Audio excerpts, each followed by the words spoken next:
Bom dia, vamos aqui então retornando a partir da questão 33 da ESAF sobre a nossa 812.90. Para variar um pouco, vamos aqui para a lousa, mais uma questão que eu selecionei de uma bela prova realmente sobre a lei, da prova da FC CGU 2006. O vencimento, a remuneração e o provento não serão objeto de arresto, sequestro ou penhora, exceto nos casos de alternativa A, débito com erário. Alternativa B, não pagamento de empréstimo consignado em folha salarial. Alternativa C, indenização decorrente de condenação de natureza penal. Alternativa D, ressarcimento de dano a terceiro em razão de ato comissivo. Alternativa E, prestação de alimentos resultante de decisão judicial. Vejam só. Artigo 48 da 812.90. O nobre vencimento, a nobríssima remuneração, o não menos nobre provento, só poderá ser objeto de arresto, de sequestro, de penhora, ou seja, de qualquer espécie de constrição judicial, em virtude de quê, pessoal? Para fins de prestação de alimentos resultante de decisão judicial, ou seja, pagamento de pensão alimentícia. Então vejam só, digamos que eu sou um auditor fiscal da Receita Federal, estou ganhando lá meus 17 mil bruto por mês. E ainda sou professor universitário, levanto mais 4 mil reais por mês. Estou com a vida mansa. Aí eu vou lá, resolvo me fartar comprando. Vou lá, compro 500 mil nas lojas, com a obrigação sincera de pagar. Vou lá, compro em 48 vezes, 500 mil reais. Pago no primeiro, pago no segundo, pago no terceiro, aí os planos falharam. E eu não tenho uma condição de pagar porque aconteceu uma série de imprevistos. Pois bem, não pode haver uma constrição judicial incidindo sobre a remuneração desse auditor, pessoal. Por quê? Porque o Estatuto só autoriza a penhora, o arresto, o sequestro, em virtude de não pagamento de dívida decorrente de pensão alimentícia determinada judicialmente. Então, em virtude da natureza eminentemente alimentícia do provento, da remuneração ou do vencimento, ele só pode ser atingido judicialmente também em virtude do inadimplemento de outra obrigação de caráter alimentício. No mais, falando em português bem simples, tu pode não pagar as dívidas que tu fez, genericamente falando, e tranquilamente a tua remuneração, teu provento, o teu vencimento não poderão ser atingidos. Voltamos aqui, essa é a nossa questão 33, e com essa conclusão a gente segue aqui ainda na prova de FC CGU 2006, questão 34. A licença a favor do servidor público para o exercício de atividade política será: alternativa A, não remunerada até o limite de 3 meses. B, remunerada até o limite de 3 meses entre o registro de sua candidatura e o 10º dia seguinte ao da eleição. C, remunerada desde a escolha em convenção partidária até o 10º dia seguinte ao da eleição. D, não remunerada entre o dia da escolha em convenção partidária até o 10º dia seguinte ao da eleição. E, remunerada até o limite de 4 meses entre a escolha em convenção partidária e a data da eleição. Vejam bem, a licença para o exercício de atividade política, ela é remunerada até o limite de 3 meses, entre o registro de sua candidatura e o 10º dia seguinte ao da eleição. Essa é a regra do artigo 86, parágrafo 2º. Aqui, sem adentrar nas demais alternativas, todas erradas, só para lembrar então. A licença para fins de atividade política, ou seja, para concorrer a mandato eletivo, sabemos então que é regulada aqui no artigo 86 da lei. Como é que ela funciona? O servidor é escolhido em convenção partidária para concorrer a um mandato eletivo. Ocorre a inscrição do seu nome na Justiça Eleitoral. Ocorre o pleito, a eleição propriamente dita. Perfeito. Como é que funciona a licença? Vou voltar de novo aqui na alternativa B e ler novamente. A licença é remunerada até o limite de 3 meses entre o registro de sua candidatura na Justiça Eleitoral e o 10º dia seguinte ao pleito. Então, pessoal, entre a data do registro da candidatura na Justiça Eleitoral e o 10º dia após a eleição, o servidor vai ter direito à remuneração pelo período de 3 meses.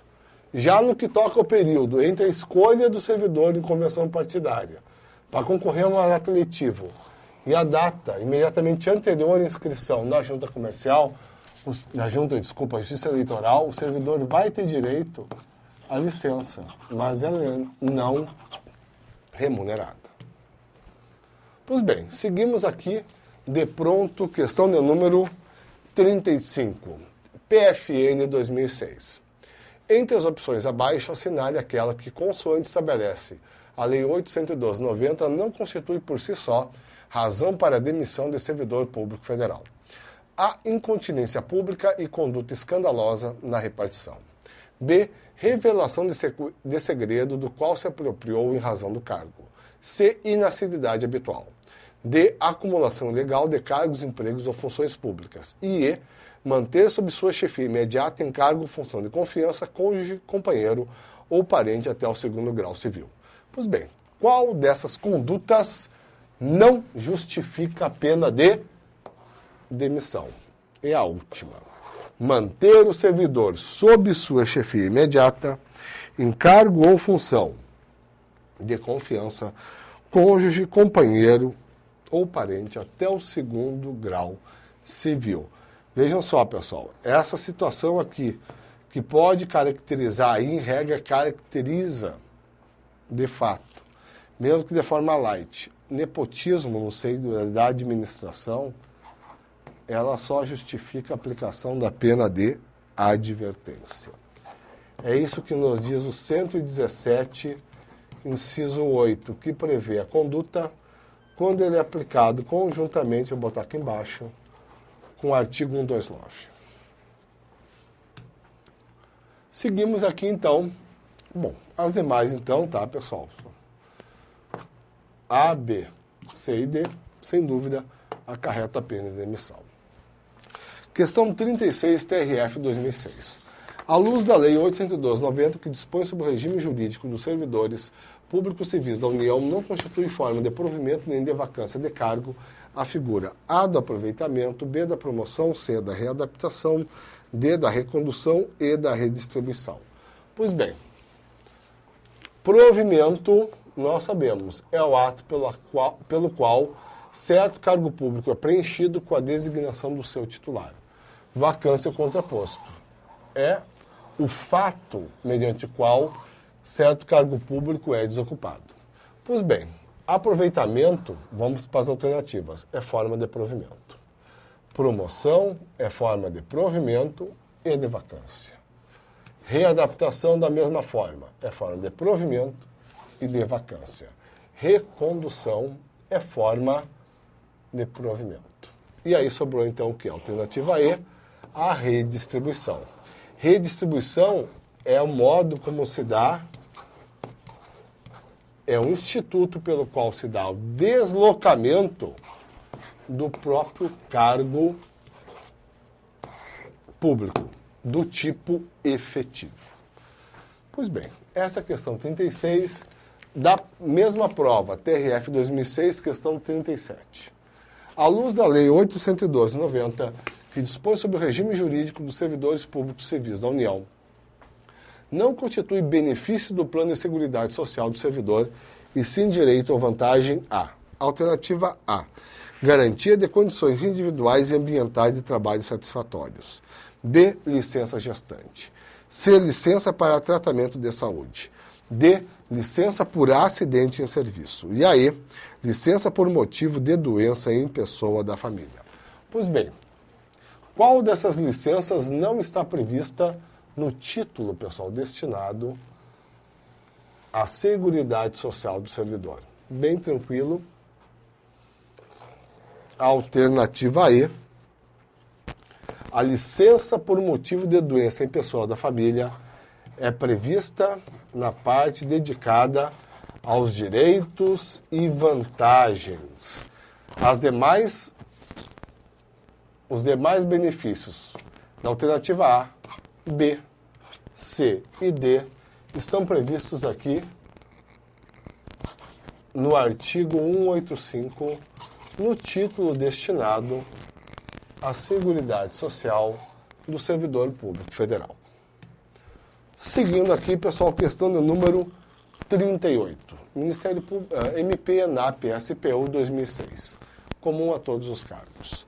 O regime jurídico dos servidores públicos federais de que trata a Lei 812/90 prevê a possibilidade de aplicação da penalidade de suspensão nos casos de A, inassiduidade habitual, B, insubordinação grave em serviço, C, ofensa física, servidor em serviço, D, reincidência em falta punida com a advertência e E, servidor primário na inobservância de violação da proibição de recusar fé a documento público. Pois bem, qual das infrações das condutas mencionadas nas alternativas justifica a pena de suspensão? Olhem só, inassiduidade habitual, demissão. Da mesma forma, insubordinação grave em serviço. Do mesmo modo, ofensa física a servidor em serviço. Alternativa D, reincidência em falta punida com advertência, de fato. Uma das hipóteses de aplicação da pena de suspensão, o servidor reincidir em falta anteriormente punida com a pena de advertência. Aí, pessoal, para ninguém ter dúvida, é caso de advertência. Olhem só. Recusar fé a documentos públicos justifica a aplicação da pena de advertência. Como o servidor é primário, pela primeira vez incorreu na conduta, de fato, não é a reincidência que justificaria a pena de suspensão. Vamos aqui, questão número 39. Analista técnico SUSEP 2006. Ao servidor público federal regido pelo regime jurídico da 812/90, conta-se para todos os efeitos o tempo inteiro em que o servidor esteve afastado de licença. A, para desempenhar mandato classista. B, até 30 dias por motivo de doença profissional. C, para tratar de interesses particulares. D, por motivo de afastamento do cônjuge. E, para atividade política entre sua escolha na convenção e a véspera de sua candidatura na Justiça Eleitoral. Pois bem, pessoal, qual dessas licenças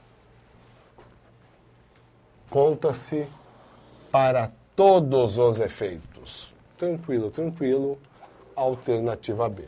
É a licença por motivo de doença profissional. Mas eu friso aqui, não vamos se enganar por essa parte inicial. Licença por acidente em serviço por motivo da doença profissional é ou não é a mesma coisa que licença para tratamento da própria saúde do servidor? Por que a pergunta? Vamos aqui, ó. Tu enquadrar uma licença por acidente de serviço tem um efeito jurídico diferente do enquadramento dela como licença para tratamento da própria saúde. A licença para tratamento da própria saúde, ela é considerada de efetivo exercício do cargo pelo período de até 24 meses ao longo de toda a carreira do servidor no Serviço Público Federal. Passou esses 24 meses, o respectivo período de afastamento é considerado tão só para efeitos de aposentadoria e disponibilidade. Já a licença por motivo de acidente de serviço, não. Fecha o olho. Seja qual for o período em que o servidor permanecer licenciado, esse período é considerado de efetivo exercício do cargo. Voltando aqui então, feita essa diferenciação, vamos aqui só destacar que nas demais alternativas, A, para desempenhar mandato classista, o tempo de afastamento é considerado de efetivo exercício do cargo, mas não para todos os efeitos. Por quê? Porque o período não vale para fins de promoção por merecimento. Já a alternativa C, licença para tratar de interesses particulares. Alternativa D, licença por motivo de afastamento do cônjuge. Alternativa E, licença para atividade política. Nesse período aqui, entre a escolha na convenção do servidor e a véspera do registro da candidatura na Justiça Eleitoral, nessas 3 hipóteses aqui, o tempo de afastamento simplesmente não é computado para efeito nenhum. Seguimos aqui, questão número 40. AFT MTE 2006. No âmbito das normas de Seguridade Social do Servidor Público previstas na Lei 812/90, assinar a hipótese não prevista para a concessão de pensão provisória por morte presumida de servidor. A.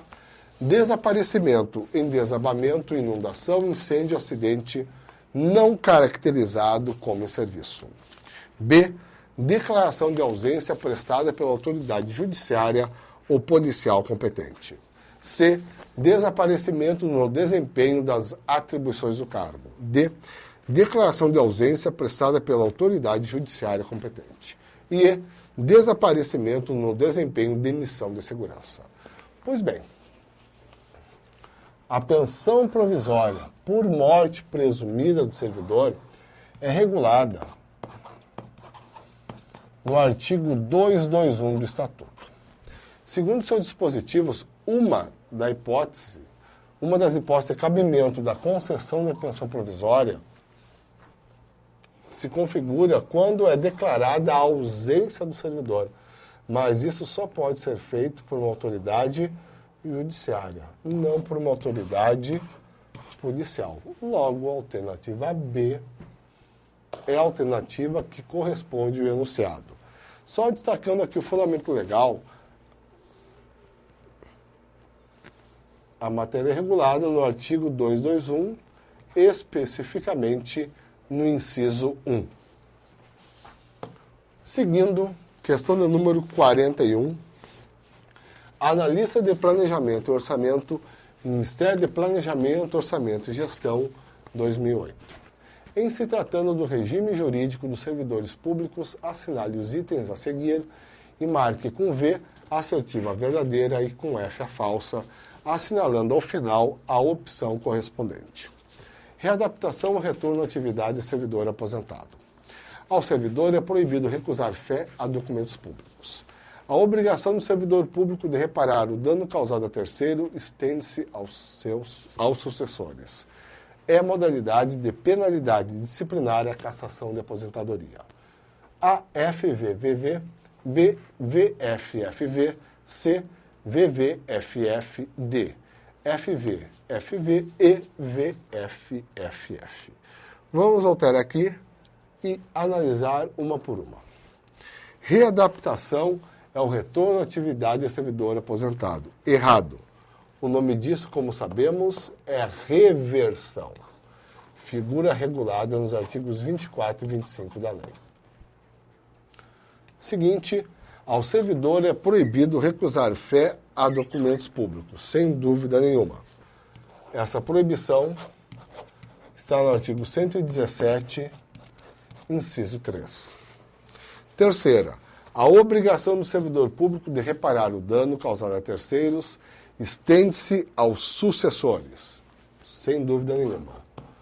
Artigo 122, parágrafo 3º. Seguindo, última é modalidade de penalidade disciplinar a cassação de aposentadoria. Perfeito. Artigo 127, última assertiva correta. Logo, FV, VV. A alternativa correta, a nossa primeira alternativa. Seguindo aqui, questão do número 42. TFC CGU 2008. Assinale a opção que contempla licença em que há possibilidade de sua concessão ao servidor, ora com, ora sem remuneração. A. Licença para capacitação. B. Licença por motivo de doença em pessoa da família. C. Licença para tratar de interesses particulares. D. Licença para tratamento de saúde do próprio servidor. E licença adotante. Vejam só, pessoal. Sempre são remuneradas as licenças para capacitação, para tratamento da saúde do próprio servidor e a licença adotante. Jamais é remunerada, dentre as referidas aqui, a licença para tratar de interesses particulares. Logo, pode ocorrer se dar com ou sem remuneração, alternativa B. Licença por motivo de doença em pessoa na família. Aqui está. Artigo 83, parágrafo 2º, define os períodos remunerados e os não remunerados dessa licença. Pois bem, vamos aqui ainda na prova TFC do CGU 2008. Assinale o tipo de exoneração que se caracteriza por encerrar um juízo de conveniência e oportunidade da administração. A exoneração ad nutum. B, decorrente de não aprovação do servidor não estável em estágio probatório. C, a pedido do servidor. D, quando o servidor não toma posse no prazo legal. E, em razão de não observância do limite gasto com o pessoal previsto na Lei de Responsabilidade Fiscal. Vejam só. Qual dessas hipóteses caracteriza-se por ser um ato de vacância oriundo da administração com base em juízo de conveniência e oportunidade, ou seja, a partir de uma competência do tipo discricionária? Ora, bem tranquilo, é a famosa exoneração ad nutum, que se configura quando? Quando a mesma autoridade que nomeou não está mais satisfeita com a atuação do servidor e aí decide, assim, pela sua exoneração. A exoneração, alternativa B, decorrente de não aprovação do servidor em estágio probatório, caracteriza como ato vinculado da administração. Exoneração pedido do próprio servidor, já está na cara, não é um ato... Opa! Só deixa eu ajeitar o bichinho aqui. Tá. Alternativa C. A exoneração a pedido do próprio servidor não é o ato da própria administração. Alternativa D.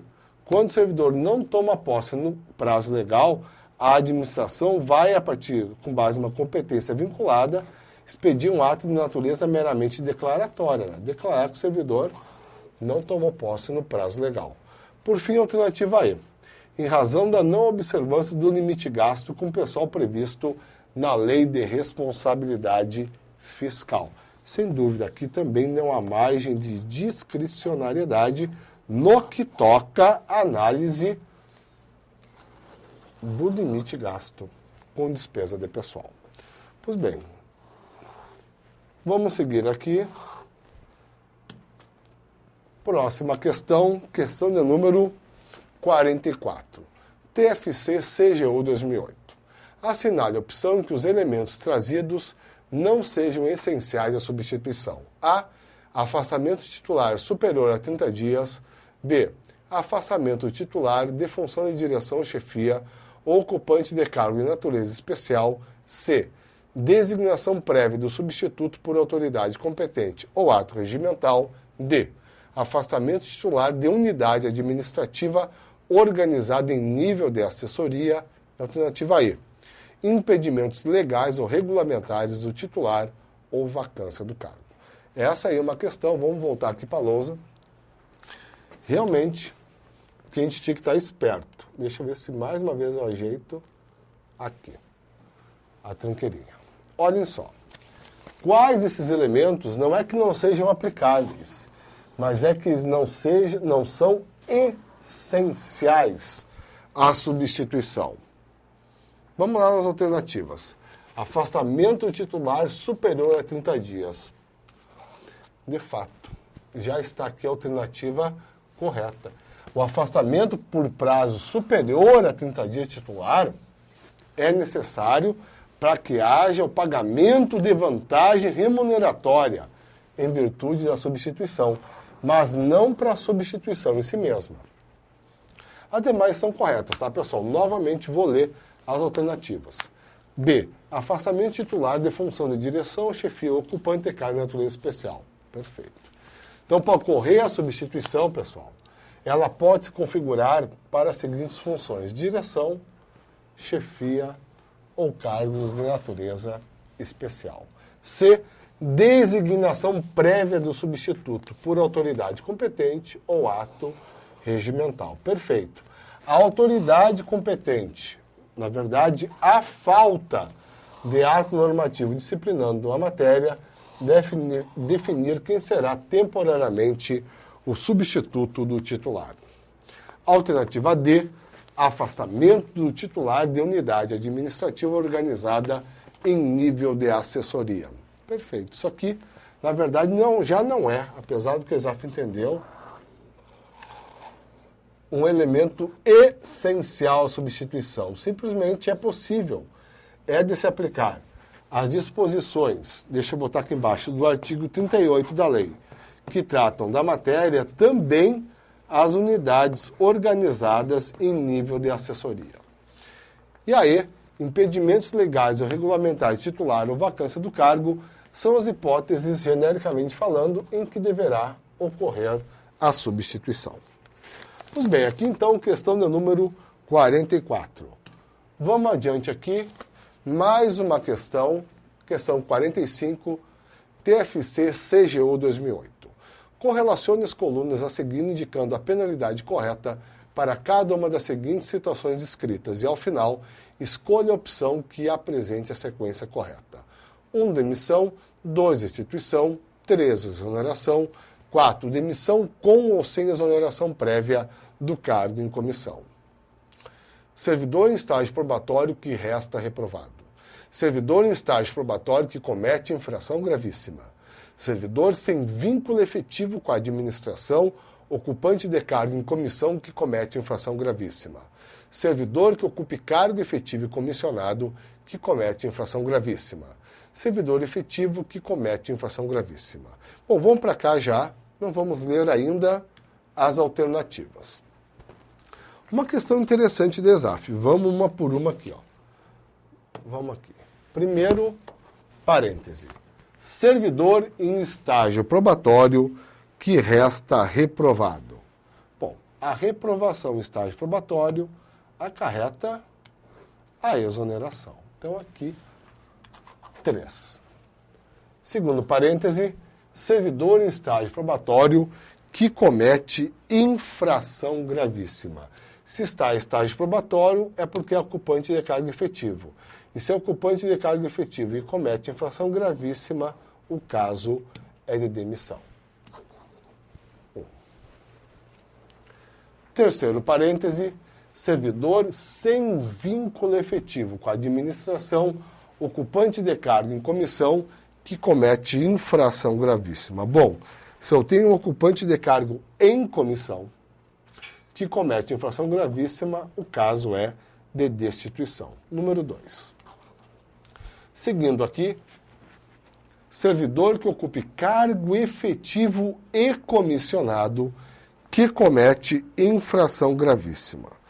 Pois bem, pessoal, aqui o entendimento do Exaf foi esse número 4. Demissão com ou sem exoneração prévia do cargo em comissão. Sabemos que demissão é uma terminologia adequada para se referir à dispensa por falta grave de cargo efetivo. Vou ler de novo aqui para vocês a situação que o Exaf botou. Olhem só, servidor que ocupe cargo efetivo e cargo em comissão que cometa infração gravíssima. Então, o que ela entendeu nessa situação é que o servidor, em vez de estar sujeito à destituição do cargo em comissão e à demissão do cargo efetivo, simplesmente vai estar sujeito à pena de demissão, tenha ocorrido ou não uma exoneração do cargo em comissão. Friso de novo, né? Sabemos, dispensa com caráter punitivo de cargo em comissão sendo muito mais adequado o uso do termo destituição. Mas tudo bem, vamos seguir aqui. Último parêntese, servidor efetivo que comete infração gravíssima. Tranquilo, é caso de demissão. Número 1. Então, fazendo a sequência, opa, esqueci de botar aqui, Temos 3, 1, 2, 4 e 1. Correta a alternativa C. Seguimos aqui, questão de número 46. TFC-CGU 2008. Leia atentamente as situações abaixo para classificá-las como ensejadoras de uma das duas opções oferecidas. Após, identifique a opção que traga a sequência correta. 1. Reposição erário. 2. Indenização erário. Vejam só, para lembrar, uma boa questão essa de ESAF. Reposição, pessoal, se configura quando há um dever de restituição, mas o servidor não praticou nenhum ato ilícito, ou seja, ele recebeu basicamente um pagamento que veio ao final a se mostrar indevido. E aí tem, então, o dever de restituir o mesmo à administração. A segunda figura ali denunciado é a indenização. Aqui sim. Aqui o servidor tem uma obrigação de pagamento para com a administração em virtude de ter cometido algum ato ilícito, seja perante o próprio poder público, seja perante terceiros. Então, relembrado o ponto, vamos voltar aqui então para a nossa questão. O 1, então, é reposição erário e o 2 é indenização erário. Vamos classificar agora, então, nas diferentes situações. Motorista oficial, servidor público efetivo, infringe as leis de trânsito, fazendo com que a União seja multada. Aqui é caso, sem dúvida, aqui houve o quê? O cometimento de um ilícito, infração às leis de trânsito, logo, o débito que o servidor tem com a administração é a título de indenização.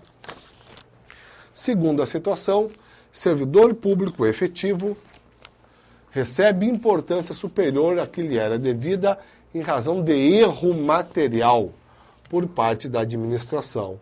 Então, vejam só, o servidor recebeu um valor indevido, mas ele não atuou de forma ilícita. Logo, o débito dele é a título de reposição. 1. Terceira situação, servidor público efetivo desatentamente liga equipamento elétrico na tomada com cuja voltagem lhe era incompatível, causando a destruição do aparelho. Houve um comportamento ilícito, pessoal, olhem só. Desatenção, culpa por negligência. Logo, volto aqui a caso de indenização. 2. E fechando aqui, servidor público efetivo recebe valores em decorrência do cumprimento de uma decisão judicial que é posteriormente modificada, tornando-os indevidos. Da mesma forma, né, pessoal? O servidor não atuou de forma ilícita, só houve uma alteração no entendimento judicial, o que acarretou o dever de devolução, que tem, portanto, a natureza de reposição. Nossa resposta, então, é 2, 1, 2, 1. Alternativa E. Pois bem, paramos nesse ponto, damos sequência na próxima aula, já fechando aqui essas questões da ESAF sobre a Lei 812/90. Obrigado a todos e até lá.